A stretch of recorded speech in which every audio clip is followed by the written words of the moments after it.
Você já parou para pensar que a sua empresa pode estar pagando impostos a mais?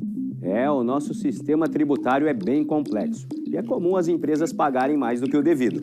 Saiba que é possível recuperar os valores dos últimos 5 anos e reforçar o seu caixa. A Fortus Tax é especialista no assunto e já ajudou muitas empresas nos seus 18 anos de atuação. E o mais importante, você só paga pelo serviço depois que o dinheiro estiver na sua conta. Fortus Tax. Pagar o justo é o nosso forte.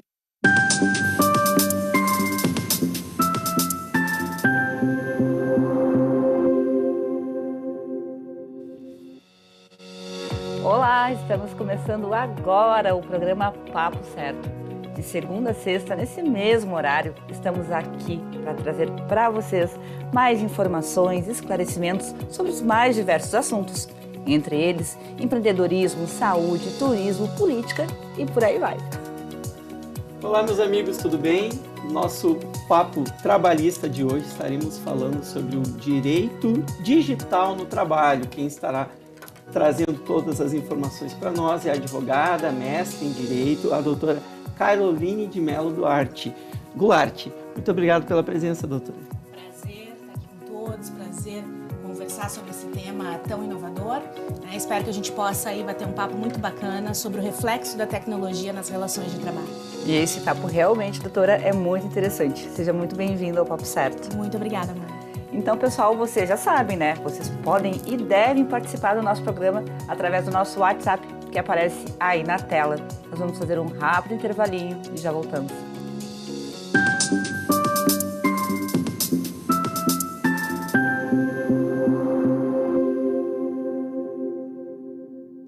Tá difícil encontrar o profissional certo para a sua empresa? Precisa de alguém detalhista para aquela vaga no financeiro?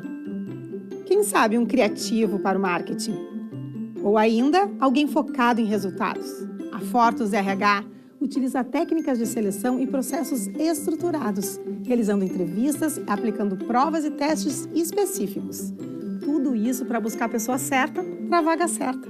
Fortus RH. Conectar pessoas é o nosso forte.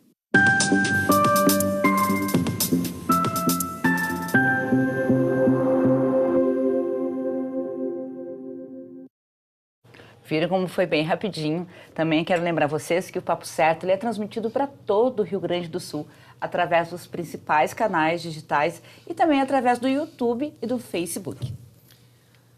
Doutora Caroline, para começarmos o Papo Certo de hoje, explica para nós o que é o direito digital no trabalho e qual o impacto, então, prático dessa matéria no dia a dia dos trabalhadores e das empresas. Bom, primeiro aspecto que eu acho importante a gente delinear é que nós estamos aqui com duas ciências, né? Uma é o direito digital, a outra é o direito do trabalho. No entanto, Evanir, Amanda e para quem nos assiste, a gente tem vivenciado um avanço desmedido da tecnologia sobre as relações de trabalho. A partir disso, a gente precisa chamar o direito para responder ao fato social, as questões que têm acontecido no dia a dia das empresas, a partir do momento que nós temos muitos trabalhadores se utilizando de tecnologia da informação e da comunicação para trabalhar. A gente está vivendo, na verdade, Evanir, um ambiente de trabalho que hoje é virtualizado. E a partir disso, nós temos, então, diversas consequências, tanto para os trabalhadores quanto para as empresas. Fazendo um aparato muito breve, histórico, porque a nossa intenção aqui não é teorizar tanto essa matéria, né? Mas, na verdade, hoje nós estamos vivenciando, inevitavelmente, uma economia de dados. Então, há séculos atrás, nós passamos por uma revolução agrícola, e aí o impacto que essa revolução agrícola trazia sobre a proteção da propriedade privada, isso tudo se refletia no ordenamento jurídico. Na mesma ordem, tivemos uma revolução industrial e, inclusive, a legislação trabalhista, a legislação social, ela vem com força durante a revolução industrial. E agora nós estamos em um momento de revolução tecnológica, né? A partir disso, nós precisamos chamar o direito para atuar. Na medida que nós temos diversos trabalhadores utilizando celulares para trabalhar, os computadores não só corporativos, mas os computadores pessoais, inclusive, para trabalho, nós temos aí consequências do ponto de vista, por exemplo, de sigilo da empresa, sigilo das comunicações, confidencialidade, proteção de dados pessoais dos trabalhadores, né? E isso tudo acaba refletindo numa nova forma de relacionamento empresa, empregador e empregado, com a necessidade de edição de novas normas jurídicas, de políticas, né? Algumas alterações. Conversávamos previamente antes sobre as inserções necessárias nos contratos de trabalho sobre esses temas, né? Mas, para finalizar, o direito digital do trabalho pretende, na verdade, investigar o avanço da tecnologia sobre as relações de trabalho e como o direito vai conseguir trazer essa necessária ordenação à sociedade sobre esse avanço da tecnologia nas relações de trabalho. Doutora Caroline, tu considera que a inteligência artificial e os robôs vão exterminar com o trabalho humano no futuro? Essa é uma preocupação de todos que trabalham, né? Uma preocupação também dos advogados, da ciência jurídica como um todo. E eu gosto muito de falar sobre esse tema porque, na verdade, Amanda, trabalhar é um ato humano. E, em sendo um ato humano, a gente não pode dizer de forma alguma que qualquer tecnologia terá o condão, né, a potencialidade de substituir um trabalho, uma atividade que é propriamente humana. O que nós temos, e sim, precisamos estar atentos a isso, nós temos, inevitavelmente, diversas formas de trabalhar que hoje sabemos que a tecnologia desempenha de forma muito mais rápida, com um custo muito menor. Então, isso impõe, e aqui gosto de mencionar também a doutora Denise Fincato, que estuda muito esse tema da trabalhabilidade, né? Nós teremos e já temos a tecnologia avançando sobre as relações de trabalho e desempenhando atividades que antes apenas eram desempenhadas por pessoas físicas. Mas agora nós precisamos nos reinventar. Nós precisamos daquilo que se chama das soft skills, né? Além das hard skills, habilidades diversas que vão fazer com que todos nós possamos continuar trabalhando. Então, o aperfeiçoamento constante, aqui um recado para os meus alunos que certamente vão nos assistir, eu sempre insisto muito nisso. O estudo constante, o aperfeiçoamento constante é fundamental para que a pessoa se mantenha no mercado de trabalho. Essa é a diferença que nós já estamos visualizando e que cada vez mais veremos na prática. Muito bem, agora vamos a um caso bem do nosso dia a dia. Motorista de aplicativo. Tá? Ele é considerado um trabalhador autônomo ou ele pode ser considerado empregado?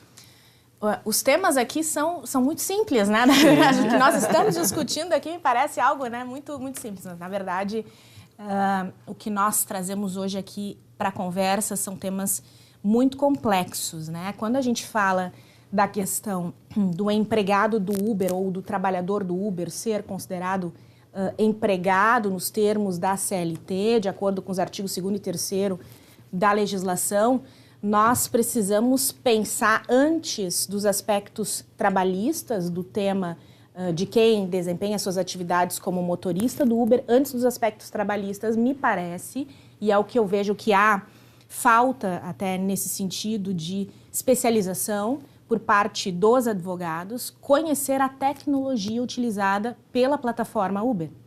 Porque quem acredita, por exemplo, que há uma relação empregatícia nos termos do artigo 2º e 3º da CLT, liga o que se chama de subordinação algorítmica, né? Como se a plataforma tivesse emitindo ordens ao motorista do Uber. Essa questão da subordinação algorítmica é ligada ao artigo 6º da CLT, que nos traz lá que os meios pessoais de comando são equiparados aos meios tecnológicos de comando.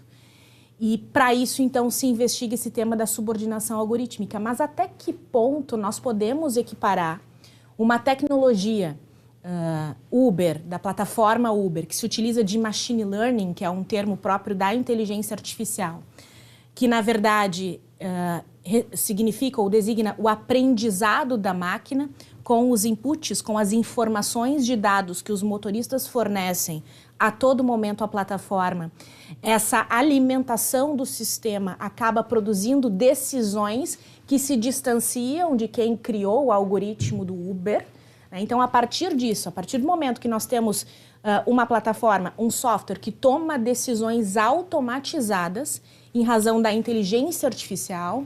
Até que ponto nós podemos ligar isto a um empregador? Então, nós temos aqui, Evanir, questões de ordem técnica, questões jurídicas e tecnológicas, Amanda, que me parece estão cada vez mais imbricadas. Resumindo, né? Não temos uma... E, portanto, não conseguimos dizer ainda, Evanir, se é uma relação com vínculo empregatício ou não. Até porque tem outras questões que envolvem aí, não é mesmo, doutora?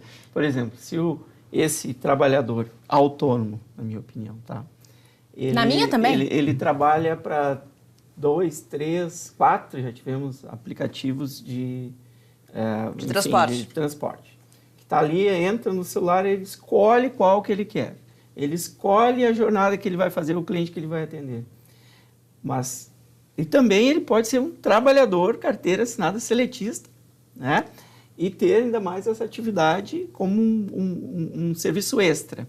Então, é bem complexo realmente essa relação, né, doutora? A expressão que tu utilizaste, né? Ele escolhe. E aí, a plataforma, ela traz sugestões. Isso aqui é um termozinho técnico de inteligência artificial, que são os nudges, né? Ela sugere roteiros, ela sugere como o motorista do Uber deve proceder ao utilizar a plataforma. Sugere.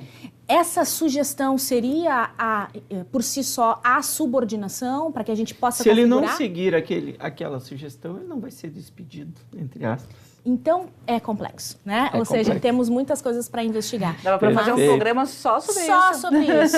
Fica a pauta, fica a sugestão. Esse tema é bem interessante, realmente. Mas, doutora, dentro desses... Para quem trabalha pelos aplicativos, tem alguma regulamentação no Brasil, fora do Brasil? Traz para a gente. Nós temos na Europa já em discussão regulamentos sobre o trabalho em plataformas digitais. Nós temos, principalmente em Portugal e na Itália, leis surgindo especificamente sobre esses temas. E no Brasil já temos projetos de lei também sobre o trabalho em plataforma digital. Então, assim, teremos regulamentos sobre isso. No entanto, o que temos até então é a CLT, né, a legislação trabalhista. Temos o marco da inteligência artificial em discussão hoje no Congresso Nacional. Também em breve teremos um marco da inteligência artificial no Brasil. E tudo isso, sem dúvida, até mais uma vez aqui chamando a atenção dos meus alunos, é o que a gente fala muito em sala de aula, Evanir, do diálogo de fontes. Casos difíceis não são só resolvidos do ponto de vista da legislação trabalhista ou do ponto de vista do conhecimento tecnológico. A gente precisa dialogar para trazer a melhor solução para o caso concreto. Muito bem.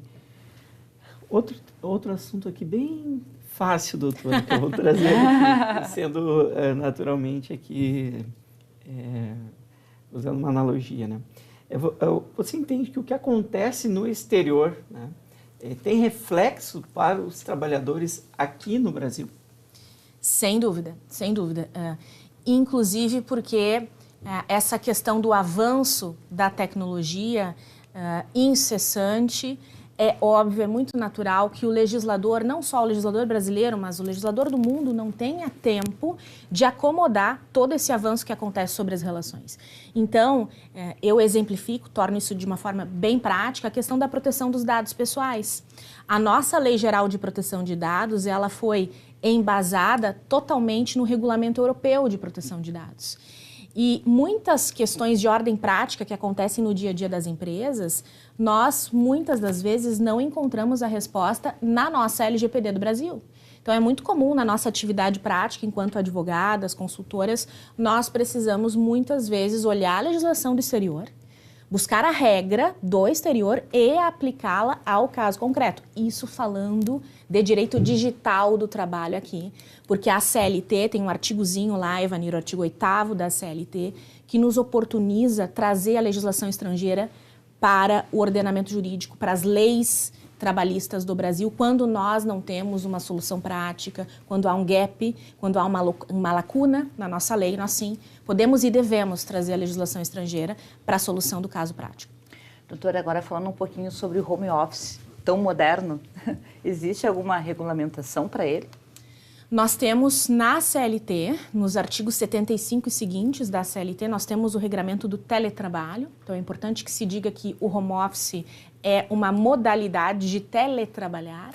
Então a regra quanto ao teletrabalho do tipo home office está posta nos artigos 75 seguintes da CLT. O que acontece, Amanda, é que, mais uma vez, quem está trabalhando da sua casa, utilizando o seu celular pessoal, por exemplo, ou o seu computador pessoal para trabalhar, tem, a partir disso, alguns impactos de ordem prática que, muitas das vezes, a CLT não nos traz a solução.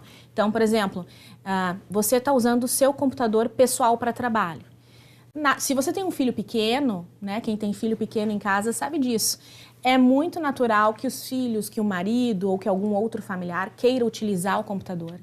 E ali, no computador pessoal, que você também utiliza para trabalho, alguns dados sigilosos, algumas informações sigilosas das empresas estão no computador. E aí a gente precisa ter um certo cuidado com isso, até que ponto a empresa pode limitar o uso de equipamento pessoal para trabalho. Sempre a empresa precisa fornecer equipamento corporativo, então a gente sabe que muitas vezes é inviável, né? Se a lei não nos traz a resposta, nós precisamos estabelecer políticas, termos de uso desses equipamentos para tentar equilibrar essa relação. Menos riscos para a empresa e também proteção para os empregados sobre a proteção dos seus dados pessoais, da sua privacidade e outros temas relevantes. Perfeito, doutor. Muito bem. E, doutor, em relação à saúde, né, do trabalhador, a senhora entende que o trabalho em home office reduz essas doenças laborais ou aumenta? Uma questão bem complexa, na verdade, né? Porque nós estamos falando aqui de doenças que podem surgir em razão da atividade laboral, mas que são diversas.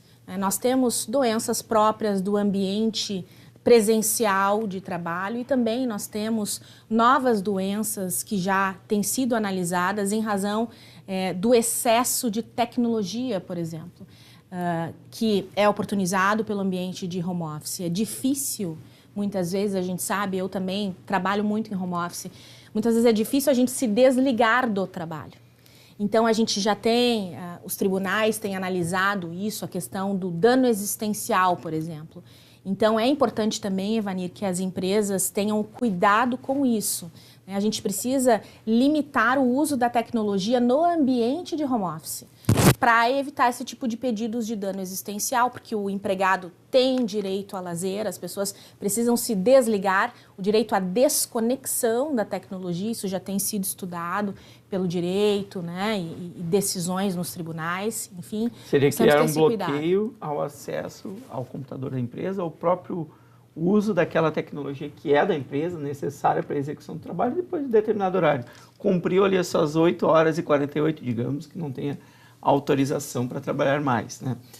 Bloqueia aquele equipamento ou acesso para realmente ele não trabalhar depois daquele horário, seria isso? Nós temos uma doença, isso é bem curioso até, nós temos uma doença agora que tem sido bastante investigada, que é o tecnoestresse. Tecnoestresse. Então, em razão disso, a gente realmente precisa ter esses cuidados com limitação do uso da tecnologia, limitação da jornada de trabalho, e se limitarmos a jornada de trabalho, teremos implicações trabalhistas, como horas extras, né? Então, ou seja, diversas questões aí a partir disso. Perfeito. Realmente muito interessante. Viu? Estamos aproveitando a aula da professora. Excelente, doutor. Então, eu quero aproveitar e convidar vocês para ficarem com a gente no próximo bloco. Nós estamos falando hoje sobre direito digital do trabalho. Já voltamos.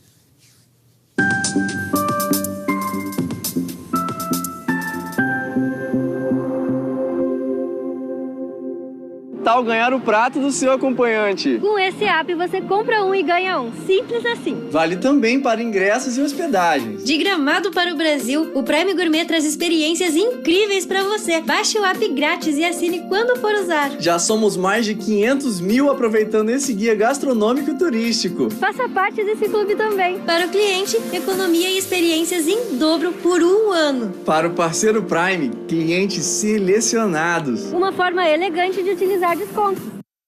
Em tempos de juros altos, margens reduzidas e incertezas, rever estratégias é fundamental para manter o seu negócio competitivo. Esse cenário exige planejamento e organização financeira. Nessas horas, qualquer ajuda é bem-vinda, mas a ajuda de um especialista é necessária. A Fortus Consulting conhece na prática e tem as soluções adequadas para cada situação. Fortus Consulting. Melhorar os seus resultados é o nosso forte.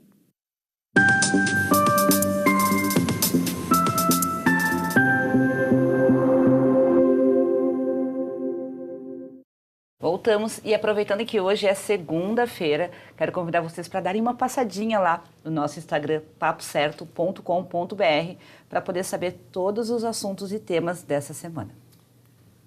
Seguindo então com o nosso Papo Certo com a doutora Caroline de Mello Goulart, que é advogada, mestre em Direito, professora também, não é? Professora, como saber se o funcionário que está em home office está realmente trabalhando? Tem como fazer algum controle desse trabalho, dessa produção dele?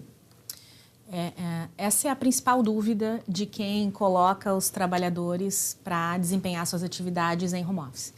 Nós temos tido, em razão principalmente da pandemia, a criação de muitos aplicativos de trabalho em home office. E aí nós temos de ter cuidado do ponto de vista trabalhista e do ponto de vista de direito digital. Então, por isso o tema direito digital do trabalho. Essa questão do trabalho em home office envolve muito a privacidade do teletrabalhador e também o cuidado necessário, a preocupação que a empresa tem com o seu funcionário que está trabalhando da sua casa. Esse funcionário está trabalhando de uma forma eficiente, até que ponto ele efetivamente está trabalhando ou não está vendo uma série, né, na Netflix, né? Como é que a gente controla esse desempenho desse funcionário? Esses aplicativos, Evanir, para uso de controle do teletrabalhador, a gente tem que ter cuidado porque muitos eles são excessivos. Então, nós temos alguns aplicativos que tiram fotos, printam a tela do trabalhador de tempos em tempos. Alguns outros aplicativos, por exemplo, monitoram quantas vezes o teletrabalhador encosta no teclado ou encosta no mouse. Então, esse tipo de providência já chegou aos tribunais da Europa. Então, por exemplo, a Autoridade Nacional de Proteção de Dados lá de Portugal já baniu o uso desses aplicativos de controle do teletrabalhador por questões envolvendo a privacidade dos teletrabalhadores. Porque é muito complicado realmente. A pessoa pode, trabalhando no computador, querer acessar algum outro site, né? E esse monitoramento excessivo que a gente tem que ter cuidado. O que não significa que a empresa não tenha o direito, eu chamo de o poder-dever diretivo, de dirigir a prestação de serviços dos seus empregados, inclusive dos seus teletrabalhadores. Mas nós precisamos ter cuidado com isso, sobre a forma como isso vai se dar e aqui eu recomendo fortemente que haja uma política efetiva para o uso dos equipamentos corporativos, dos equipamentos pessoais para trabalho e também uma política para o desempenho das atividades de teletrabalho. Nós temos, por exemplo, Evanir, isso aqui vai ser pauta para outro programa, certamente. Por exemplo, o acidente no teletrabalho. Então, a pessoa está trabalhando lá da sua casa, vai até a cozinha, sofre um acidente ou cai da escada. Isso é um acidente de trabalho ou não? Nós temos muitas questões envolvendo trabalho e tecnologia. Não sei responder. A doutora está deixando o pessoal curioso que vai ter que voltar no programa. Exatamente. Dando uma continuidade aqui. E grupo de WhatsApp de funcionários, a empresa precisa se preocupar? Nós temos aqui dois tipos de grupos de WhatsApp, digamos, né? Um grupo que é muitas vezes criado pelos próprios funcionários. Então, o pessoal cria o grupo para poder interagir melhor, discutir questões que aí a empresa não tem nenhuma ingerência. E não deve sequer se preocupar com isso. Mas nós temos aqueles grupos de WhatsApp criados pela própria empresa. E a partir disso, mais uma vez, nós precisamos documentar como os funcionários devem se comportar no uso desses grupos de WhatsApp ou de outros comunicadores instantâneos que a gente chama, né? O Microsoft Teams, Telegram e outras empresas de tecnologia. Nós temos, por exemplo, a possibilidade do assédio moral ocorrer durante a conversa do grupo de WhatsApp. A empresa pode ser responsabilizada por isso ou não? Como a gente consegue defender a empresa nesse aspecto? A empresa tem documentos em que ela se preocupa efetivamente com o uso desses comunicadores instantâneos, desses grupos de WhatsApp, né? Ou seja, eu sempre recomendo a todos a elaboração de documentos, mas mais do que isso, treinamento, orientação dos funcionários para que eles saibam que questões de ordem política não devem ser discutidas nos grupos de WhatsApp. Questões simples até do dia a dia, mas que muitas vezes geram problemas. Time de futebol, isso às vezes gera briga, daqui a pouco um assédio moral, a gente tem que ter muito cuidado. Doutora, é possível ocorrer o assédio moral durante uma conversa de WhatsApp com o chefe? Com certeza. Não só com o chefe, mas também entre os colegas de trabalho.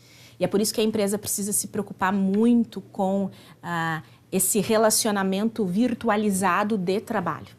Porque não é só, o assédio moral, ele não acontece só entre o chefe e o empregado. Ele pode acontecer entre colegas de trabalho e, se houver, a empresa pode acabar sendo responsabilizada por isso. Então, a gente tem que ter cuidado sobre uma política para o uso dessas ferramentas de tecnologia. E como a LGPD impacta no dia a dia do RH nas empresas? Muito, muito. Eu diria assim que hoje o RH nos procura um tanto desesperado, né? Gestores de RH, gestores de departamentos jurídicos nos procuram muito, empresas de contabilidade nos procuram porque a Lei Geral de Proteção de Dados, ela sim é aplicada aos empregados, ela é aplicada às relações de trabalho, muito embora a nossa LGPD não diga isso especificamente, mas hoje a proteção de dados é um direito fundamental, tão importante quanto o direito à vida, está no rol do artigo 5º da Constituição Federal.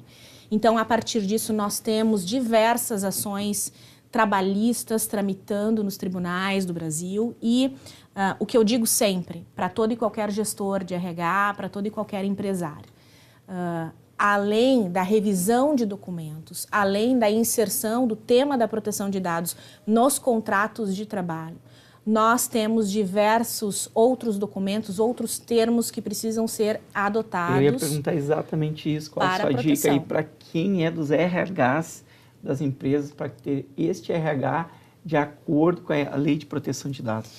Primeiro ponto, assim, o mais importante de todos, Evanir. Não fazemos documentos, por favor, não fazemos nunca mais, não vamos fazer nunca mais isso. Copia e cola de documentos do Google. Nunca mais. Porque na ânsia, nunca mais. Vamos fazer essa promessa aqui, alunos que assistem a professora, por favor, tenham esse cuidado. Porque na ânsia que todos temos de buscar adequação à Lei Geral de Proteção de Dados, muitas vezes a gente pega um documento que não é adequado à realidade da empresa. Então, todo e qualquer projeto de adequação à LGPD no RH, ele passa pelo coração da implementação da LGPD. O mapeamento de dados. Eu preciso saber, dentro da organização, por onde percorrem dados pessoais, para que a partir disso eu saiba, por exemplo, Evanir, quais termos vão efetivamente para o contrato de trabalho. Existe ou não a necessidade de consentimento? Porque alguns advogados com a LGPD colocam ali uma cláusula genérica de termo de consentimento. O empregado consente com tudo que é feito com relação aos seus dados pessoais porque há um contrato de trabalho. E isto não é verdade. Nós temos aí, muitas das vezes, um tratamento ilícito de dados pessoais e aí, então, diversas ações trabalhistas tramitando nesse sentido. Então, passo 1, mapeamento de dados no RH, entrevistas realizadas com gestores e com empregados, para que a gente saiba como o dado pessoal entra na empresa e como ele sai. Sai em razão do compartilhamento com a plataforma e-social ou então em razão da dispensa dos empregados. Tudo isso tem implicações que precisam constar em documentos e em treinamentos corporativos. Doutora, provavelmente seja a nossa última pergunta, mas vamos tentar. A empresa que não faz nada em relação à LGPD está correndo algum risco? Muitos riscos. Aqui o nosso olhar voltado para as relações de trabalho. Os riscos de ordem administrativa. Acabou? Acabou. Acabou o programa. Mas a gente vai fazer o seguinte, para não deixar você sem resposta, a gente vai pegar a resposta com a doutora e vai colocar lá nos nossos stories do Instagram. Muito obrigada pela tua presença aqui conosco. Eu que agradeço e até a próxima, então. Muito obrigado a todos que nos assistiram. E convido vocês diariamente a nos assistirem aqui às 20h30 e às 7h30 da manhã, correto, Amanda? Então ficamos por aqui, Noé, Vanir e Caroline, desculpa. E amanhã então estamos aqui com mais um Papo Certo inédito para vocês. Até lá!